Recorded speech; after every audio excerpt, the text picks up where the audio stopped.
syarikat perniagaan di Negeri Sembilan boleh dapatkan suntikan vaksin untuk pekerja.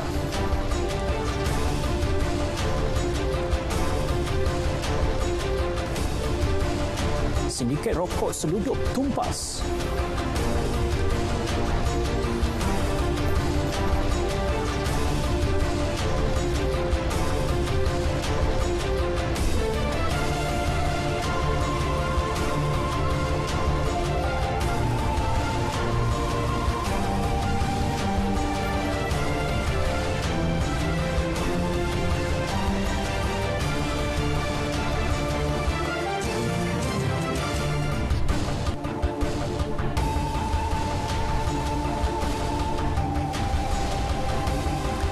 Salam dan salam sejahtera. Ini berita wilayah edisi 28 Jun 2021 bersama dengan saya, Redvin Robin. Kami bawakan berita dari wilayah utara, selatan, timur dan barat.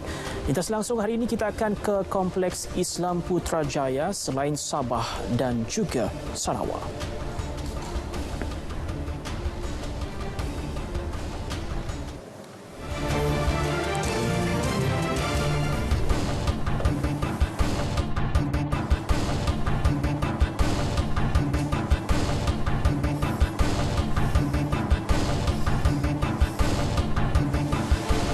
Sindiket pengedaran rokok seludup yang dipercayai bergiat aktif sejak 4 bulan lalu berjaya ditumpaskan. Rokok pelbagai jenama dianggarkan bernilai 7.8 juta ringgit dirampas.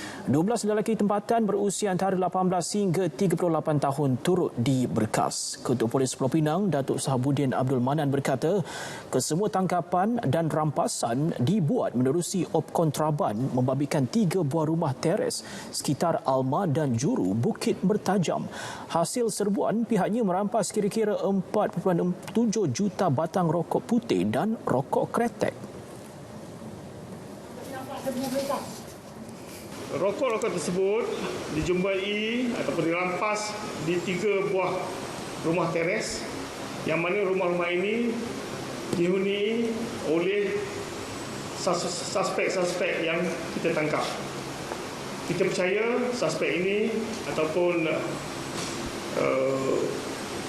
aktiviti ini sudah bermula sejak 4 bulan yang lepas. Turut disita 9 kereta yang disyaki digunakan untuk kegiatan berkenaan. Keseluruhan rampasan membabitkan nilai lebih 8 juta ringgit. Mulai hari ini, kilang, syarikat perniagaan dan perusahaan kecil dan sederhana di Negeri Sembilan boleh mendapatkan suntikan vaksin COVID-19 untuk pekerja mereka menerusi program NS Sejahtera. Menurut Menteri Besar Datuk Seri Aminuddin Harun, program berkenaan dikendalikan syarikat swasta JNE Advanced Tech Sdn Bhd. Syarikat tersebut mendapat kelulusan Kementerian Kesihatan dan Jawatankuasa Khas Jaminan Akses Bekalan Vaksin COVID-19 JKJAV untuk membuat perolehan vaksin daripada Farma Niaga Life Science Sdn Bhd. Program terbuka kepada syarikat yang berminat secara sukarela mahu pekerja mereka divaksin dengan segala kos dibiayai syarikat itu sendiri. Kerajaan negeri berharap dengan inisiatif pihak swasta ini dapat membantu kerajaan negeri dalam usaha mempercepatkan pemberian vaksin di negeri ini untuk mencapai imuniti kelompok dengan lebih cepat. Sebagai permulaan, pusat vaksinasi syarikat ini akan beroperasi di Dewan UBE, kawasan perindustrian nilai 3. Saya dipahamkan syarikat akan menambah bilangan pusat vaksinasi dari masa ke semasa bergantung kepada permintaan sektor industri. Tambahnya, data penerima vaksin NS Sejahtera akan diselaraskan dengan MySejahtera bagi memastikan pelaporan data adalah lengkap dan tepat di peringkat kebangsaan. Beliau berkata demikian ketika melakukan lawatan kerja ke PPV Mega IPT Universiti Sains Islam Malaysia di Nilai. Sebanyak 7.39 juta dos vaksin COVID-19 telah pun diberikan kepada penduduk di negara ini sehingga semalam. Dan jumlah itu merangkumi 5.3 juta penerima vaksin dos pertama dan 2.08 juta penerima suntikan dos kedua. Kita ikuti data harian vaksinasi COVID-19 mengikut negeri.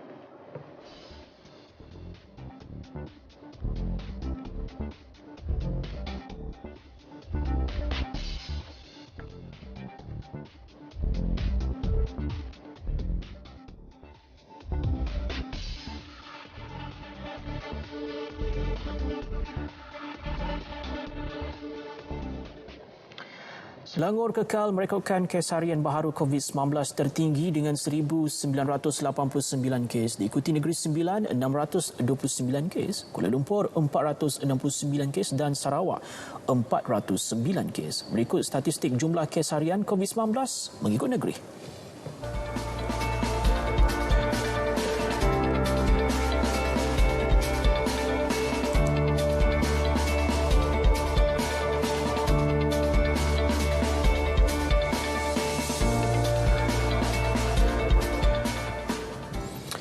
Berita wilayah peka dan berwibawa akan diteruskan dengan perkembangan setempat sekitar Sarawak. Selepas ini, terus bersama kami dalam Berita Wilayah.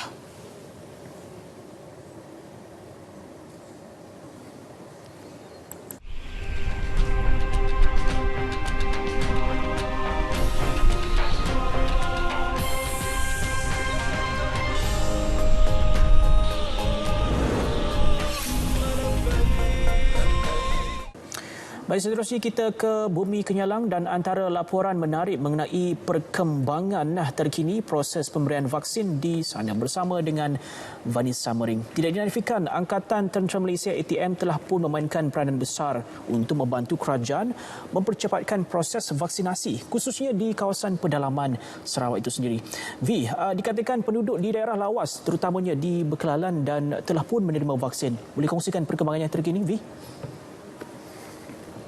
Ya, Redwin, perkembangan terkini 1,639 penduduk daerah lawas dan Bakelalan telah pun menerima suntikan vaksin dos pertama hasil daripada usaha pihak ATM ini. Namun sebelum itu kita kongsikan laporan prestasi vaksinasi di Sarawak setakat semalam. Untuk itu kita ikuti data yang diperoleh daripada Jawatan Kuasa Pengurusan Bencana Negeri. Sejumlah 1,181,274 dos vaksin COVID-19 telah diberikan kepada penduduk di Sarawak setakat semalam. Daripada jumlah itu, 953,982 adalah penerima dos pertama manakala 227,292 merupakan penerima dos kedua. Sementara itu, sejumlah 48,306 dos suntikan telah diberikan kepada penerima semalam. Daripada jumlah itu, 33,992 adalah dos pertama, manakala 14,314 penerima dos kedua. 1,639 penduduk daerah lawas dan Bakelalan telah menerima suntikan vaksin dos pertama yang dikendalikan oleh Combat Medic Vaccination Team CMVT Angkatan Tentera Malaysia ATM bermula 22 Jun lepas. Divisyen Pertama Infanteri dalam satu kenyataan media memaklumkan suntikan vaksin itu diadakan di 3 pusat pemberian vaksin PPV iaitu PPV Budok Nur Bakelalan, PPV Kampung Long Semadoh dan PPV Long Sukang Lawas. Di PPV Budok Nur Bakelalan, pemberian vaksin melibatkan seramai 465 orang yang diadakan selama 2 hari. Bagi PPV Kampung Long Semadoh pula, suntikan vaksin melibatkan seramai 776 orang manakala jumlah penerima vaksin di Long Sukang adalah seramai 398. Pasukan CMVT ATM dijangka ke Kapit, Sibu dan Miri dalam masa terdekat. Program vaksinasi di kawasan pedalaman Sarawak itu dilaksana bertujuan membantu masyarakat pedalaman untuk mendapatkan vaksinasi secara suntik dahulu daftar kemudian. Pasukan CMVT ATM terdiri daripada 5 pegawai dan 15 anggota daripada pasukan di bawah pemerintahan 1 divisyen diketuai oleh Pegawai Perubatan ATM Major Dr. Amir Syahmi Muhammad Zainal Abidin. Kementerian Perdagangan Dalam Negeri dan Hal Ehwal Pengguna KPDN HEP menjangkakan 500,000 pekerja yang terlibat secara langsung dalam sektor peruncitan di seluruh negara akan mendapat manfaat daripada pewujudan Pusat Pemberian Vaksin Industri PPVIN. Menterinya Datuk Seri Alexander Nantalinggi berkata jumlah tersebut merupakan sasaran kementerian pada masa ini. Seluruh negara kita jangka, kita dah perkiraan ada 500,000 yang terlibat secara langsung dalam sektor subsektor peruncitan ini, ya, seluruh negara. itu berfasa. Lepas itu kita akan melihat sebab mereka yang terlibat secara tidak langsung pun ramai juga. Ya. Sekarang kita sasar kepada 500,000 dulu. Pemvaksinan kepada pemain industri peruncitan menerusi PPVIN dilihat cara terbaik untuk membantu mencapai imuniti kelompok selain menjaga keselamatan pekerja, khususnya pasaraya yang berhadapan dengan sekitar 3,000 pelanggan setiap hari dengan risiko terdedah kepada jangkitan COVID-19. Datuk Seri Alexander ditemui media selepas melawat PPVIN Pusat Beli Belah The Spring di Kuching. Jelas beliau, pemberian vaksin kepada para pekerja juga penting kerana kerajaan merancang untuk membuka lebih banyak sektor peruncitan bagi merancangkan lagi pertumbuhan ekonomi negara. Dengan itu, sekian berita dari Sarawak. Kita kembali bersama Redwin di Angkasa Puri. Silakan. Baik, Vi, terima kasih untuk perkembangan dari Sarawak itu tadi. Selepas ini perkembangan dari Sabah pula akan menyusul. Jadi jangan ke mana-mana. Terus bersama kami dalam Berita Wilayah.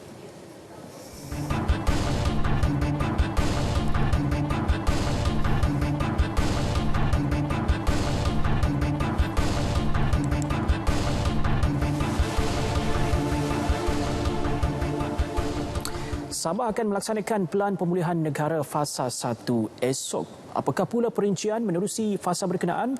Kita bersama dengan Anisia Dalus untuk perincian dan juga laporan dari Sabah.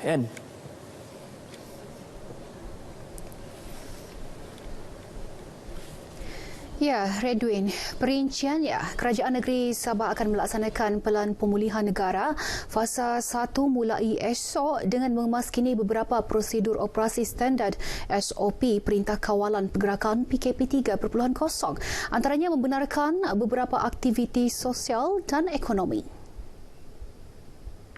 Ketua Menteri Datuk Seri Panglima Haji Jinor dalam kenyataannya berkata, dine-in di dalam restoran, kedai makan dan restoran dalam premis hotel dibenarkan. Selain operasi gerai menjual sayur, ikan dan buah-buahan di tepi jalan raya dan kedai gunting rambut. Aktiviti sukan dan rekreasi tidak bersentuhan fizikal seperti senaman, golf, memancing dan berbasikal turut dibenarkan.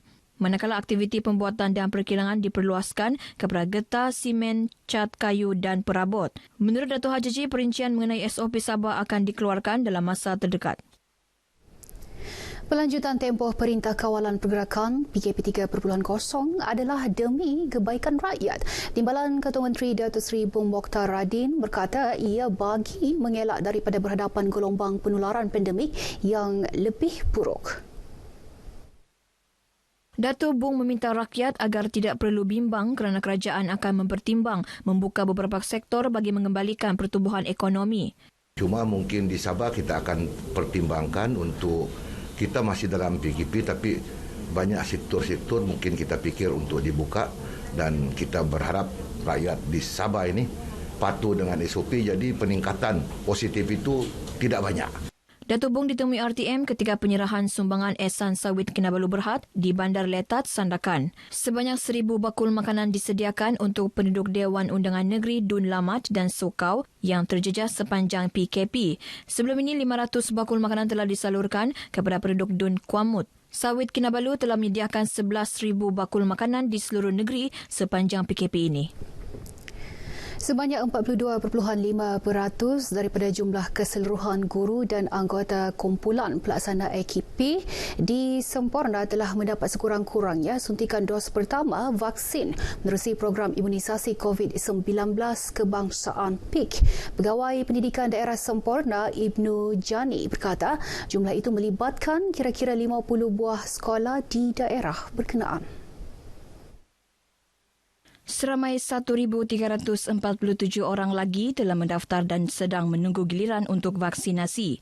Setakat ini untuk PPD Semporna, untuk guru-guru dan ahli kaki tangan sokongan AKP, sambutan agak menggalakkan di mana sehingga hari ini 1,010 orang guru dan AKP telah menerima vaksin ini, telah menerima suntikan vaksin, ianya mewakili 42.5%. Ibnu yang ditemui RTM ketika program outreach imunisasi COVID-19 di Sekolah Menengah Kebangsaan SMK Tagasan Semporna turut berharap program ini terus diperluas khususnya ke kawasan jauh dari bandar kerana memberi manfaat kepada penduduk. Secara keseluruhan, terdapat seramai 2,347 guru di daerah berkenaan. Sementara itu, di Keningau, seorang guru dari Sekolah Kebangsaan Delayan Keningau, Esther Dius, 35 tahun, menjadi ibu hamil pertama menerima vaksin jenis Pfizer-BioNTech di Pusat Pemberian Vaksin PPV Dewan Masyarakat Pekan Suk. Ketika ditemui di rumahnya di Kampung Kian Som Suk, beliau yang mengandung anak ketiga yang kini mencecah 30 minggu memberitahu tidak mengalami kesan sampingan teruk dan masih boleh melakukan aktiviti seperti biasa. Saya tidak menerima apa kesan yang berat. Biasalah kebas-kebas tangan itu adalah simptom yang biasa. Dan kepada ibu-ibu yang berada di luar yang sedang mengandung, segeralah mendaftar untuk menerima vaksin. Selepas balik ke rumah tidak ada apa-apa kesan sampingan ataupun alahan yang kami rasai. Jadi janganlah kita percaya kepada cerita-cerita tentang keburukan vaksin ini sebab itu tidak benar. Esther menerima suntikan vaksin berkenaan pada Sabtu lalu. Baik, sekian perkembangan dari negeri di bawah bayu. Patuhi SOP dan dapatkan vaksinasi. Lindung diri, lindung semua. Kembali bersama Redwin. Silakan Redwin. Baik, terima kasih. Inisia untuk perkembangan dari Kota Kinabalu, Sabah itu tadi.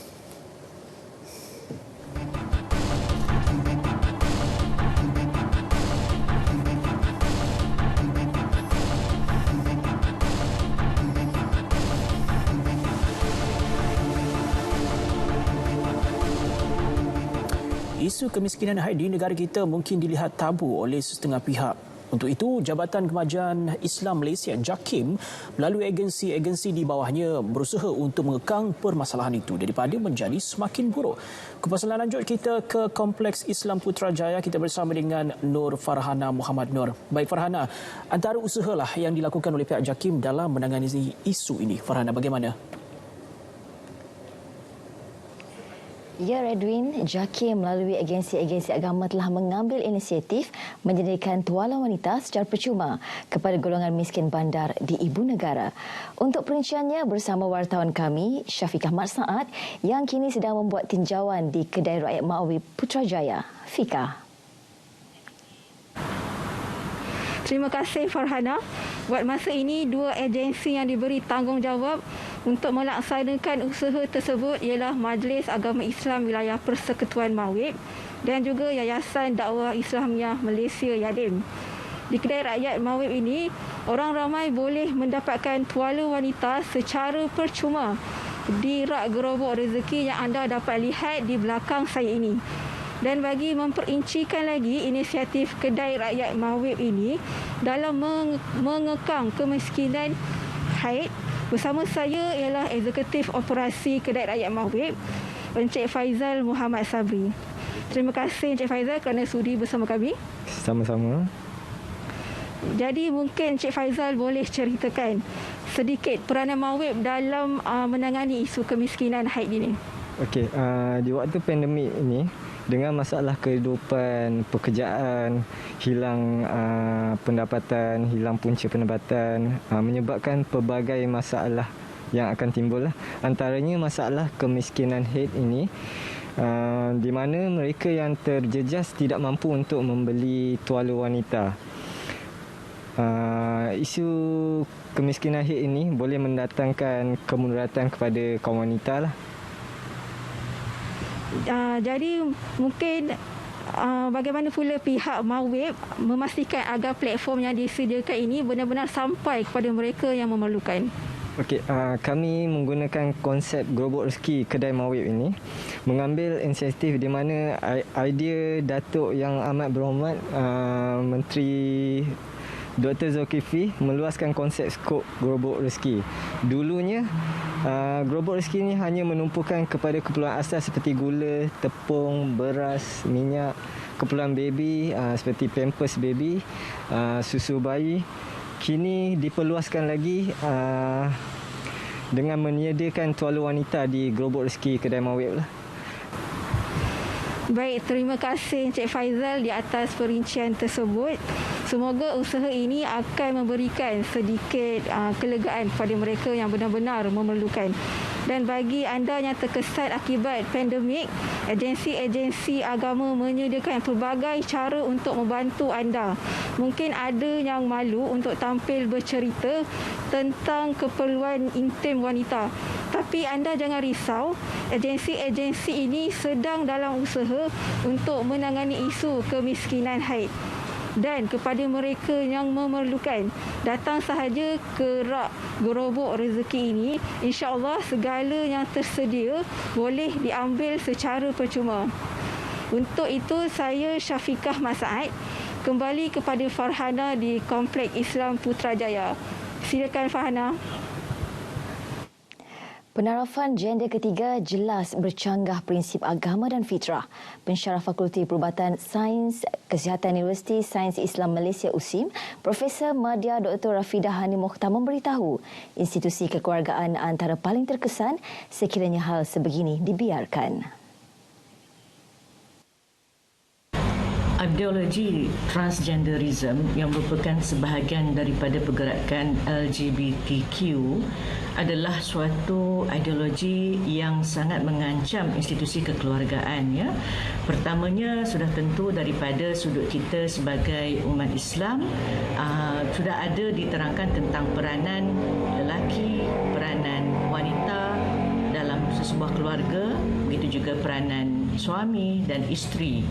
Dan menetapkan tentang binary ataupun perkelasan lelaki dan perempuan dalam agama itu sangat jelas. Ya.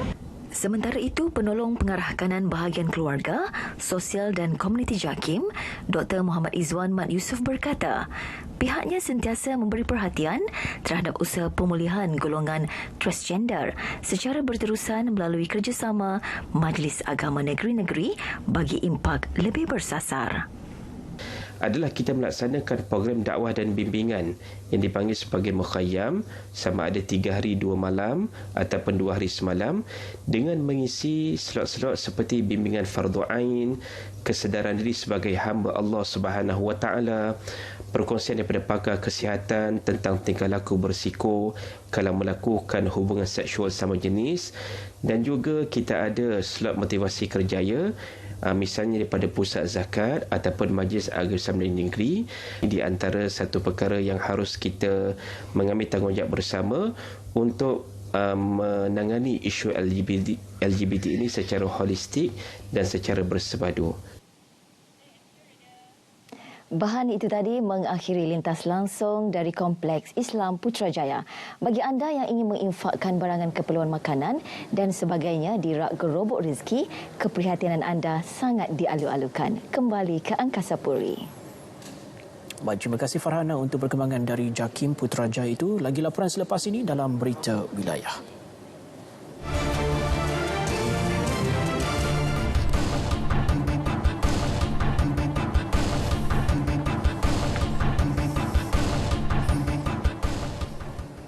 Pemilik restoran masakan panas di sekitar Bandar Kuala Terengganu menarik nafas lega apabila kerajaan memanjangkan waktu operasi niaga sehingga 10 malam bermula hari ini berbanding sebelum ini sehingga 8 malam. Waktu operasi perniagaan yang lebih panjang ini diputuskan selepas mengambil kira rayuan dan pandangan pengusaha kedai makan.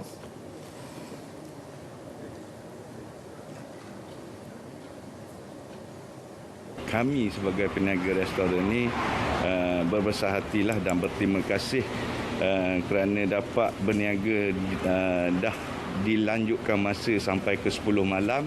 Alhamdulillah. Dan saya rasa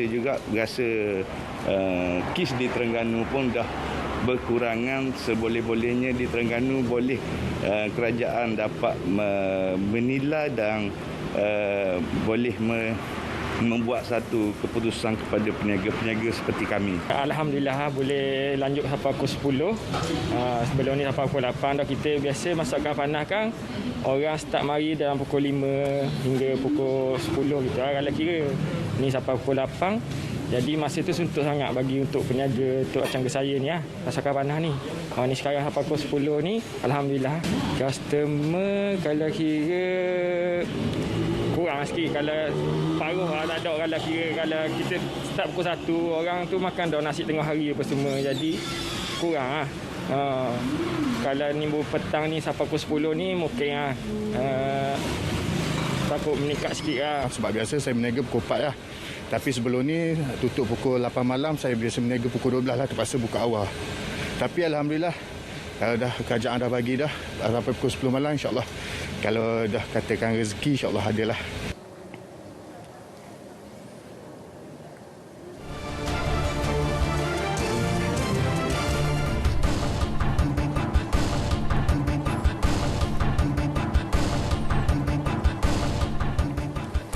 Penularan COVID-19 sememangnya telah memberi impak besar terutama pendapatan sesebuah keluarga. Melihat situasi itu tidak dapat dinafikan, pelbagai pihak tampil membantu penduduk terjejas terutama golongan berpendapatan rendah.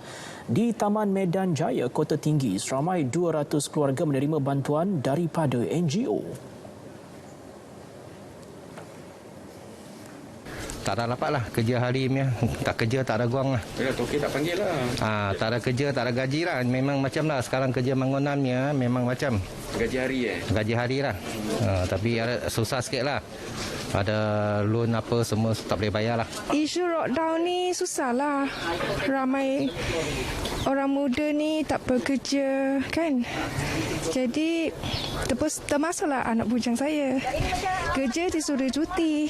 Jadi harapkan benda ni lockdown tamatlah. Semua dapat kerja kan untuk sara hidup. Pengerusi Pertubuhan Kebajikan Jiwa Prihatin PKJP Datuk Tan Lek Hang kesemua mereka menerima bantuan keperluan asas.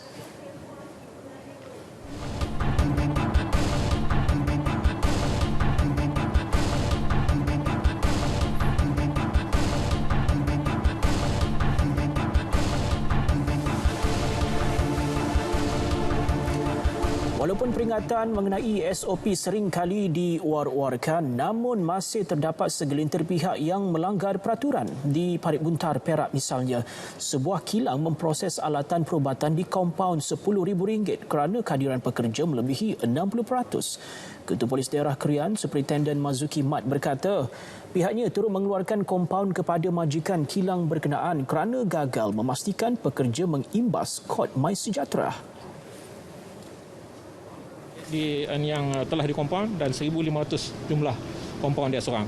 Bagi majikan yang tidak memastikan pekerja mengimbas QR code, kadar kompaun dia 10,000. Kesemua kompaun dikenakan mengikut Seksyen 16-1 Akta Pencegahan dan Pengawalan Penyakit Berjangkit 1988. Mayat seorang mangsa yang hilang di laut berdekatan pantai Kuala Muda, Langkawi ditemukan di kawasan sekitar Satu Batu Nautika, barat pantai Kuala Muda 11 pagi tadi.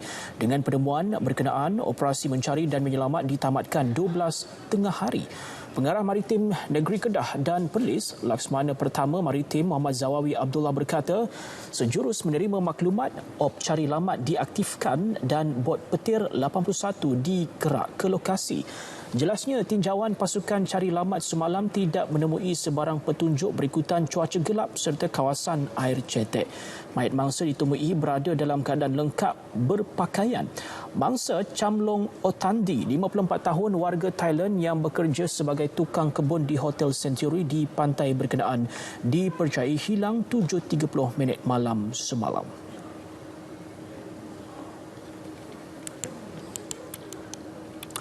Baik, berita wilayah berakhir di sini. Kongsi bersama kami sebarang aktiviti yang berlaku di tempat anda ataupun sebarang maklumat yang bermanfaat yang ingin dikongsikan bersama dengan komuniti berita wilayah.